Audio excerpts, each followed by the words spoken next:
শত বছরের কবর, তাও আবার ভাসমান, এখনও অক্ষত। বছরের পর বছর কবরটি ভেসে আছে, যা এলাকায় ফেলেছে চাঞ্চল্য।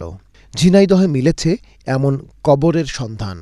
রাস্তার পাশে হয় পথচারীরা কৌতূহলবশত এক পলক না তাকিয়ে যেতে পারেন না।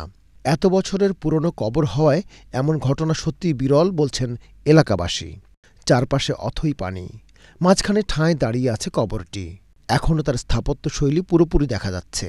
গভীর পানির ভেতর কমপক্ষে ১৫ ফুট দৃশ্যমান কবরটি। ঝিনাইদহের শৈলকুপায় দিগনগর গ্রামে এমন একটি কবরের সন্ধান পাওয়া গেছে। এতদিন ধরে সম্পূর্ণ অবিকৃত, তাও আবার গভীর পানির মধ্যে ভাসমান, যা এলাকায় রীতিমতো চাঞ্চল্যের সৃষ্টি করেছে। জানা যায় ১৯২৫ সালে দিগনগর গ্রামের সবুরা খাতুন মারা যান। তিনি তখন কলেরা আক্রান্ত হয়ে মারা যান।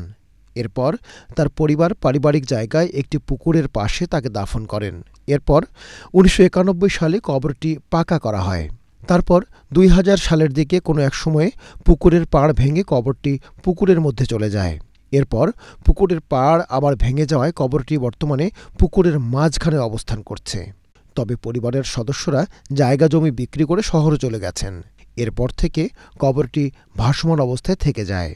ঝিনাইদহ প্রতিনিধি মাসুম পারভেজ শাকিলের পাঠানো তথ্য ও ভিডিওচিত্রে মিজান তালুকদার, আপডেট টিভি।